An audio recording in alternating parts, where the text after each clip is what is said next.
This programming is sponsored by Central Market, featuring daily floral deliveries with an array of seasonal blooms, bouquets, and custom arrangements. More at centralmarket.com. This is the Engines of Our Ingenuity, made possible by the Friends of KUHF Houston. Today, guest scientist Andrew Boyd colors maps. The University of Houston presents this series about the machines that make our civilization run and the people whose ingenuity created them. In 1852, Francis Guthrie found himself trying to color a map of the counties of England. It's very helpful to have a map where every bordering county is a different color, and Guthrie wondered how few colors he could use and still do this. 3 colors wouldn't work, but he found he could make do with 4. So he wondered, would 4 colors be enough for any map?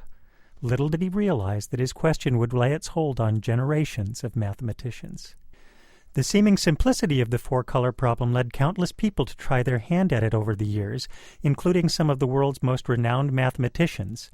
Hermann Minkowski once told his students the problem remained unsolved because third-rate mathematicians had worked on it, only to admit, much later, that heaven is angered at my arrogance. My proof is also defective. The first would-be proof of the result was published in the American Journal of Mathematics in 1879, almost 30 years after Guthrie first posed the problem. One Alfred Bray Kemp received great acclaim for it. He was made a Fellow of the Royal Society in England and was ultimately knighted. 11 years later, Percy John Haywood discovered an error in Kemp's proof. For an incorrect result to be published, much less unchallenged for such a long time, is very rare and helps us understand the special difficulties associated with the 4-color problem. Unlike many mathematical problems that rely on weaving together a small number of ideas, all the attempted proofs of the 4-color problem reduce to checking many specially constructed maps. Determining which special maps need to be checked and then checking them leaves enormous room for mistakes.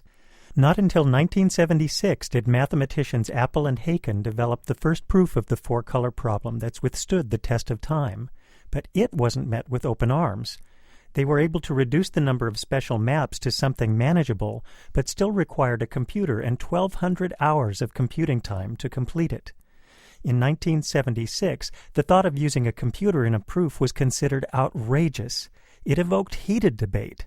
Scientific American went so far as to publish an article entitled "The Death of Proof." As mathematicians have grown more comfortable with computers, the concern about their use in proofs has subsided, but debate about the proof of the 4-color problem lingers. In 1996, 4 researchers set out to verify the Appel-Haken proof because, in their own words, as far as we know, no one has yet verified it in its entirety.